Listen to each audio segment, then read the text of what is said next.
नांदेड शहरासह अनेक गावांना हा पाणी पुरवठा करणारा हा जलाशय आहे। मी इथं उभा आहे, आपण बघू शकता हा विष्णुपुरी जलाशय आहे।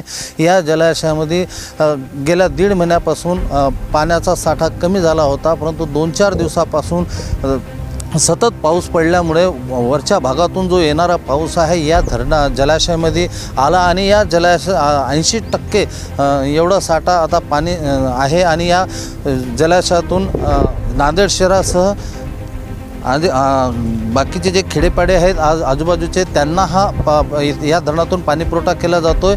आता लोकांची अशी आशा आहे की 1 दिवसाआड पाणी या धरणातून त्यांना पिण्यासाठी मिळेल का। नांदेडहून कुंवरचंद मंडले, न्यूज एस्टेट, महाराष्ट्र।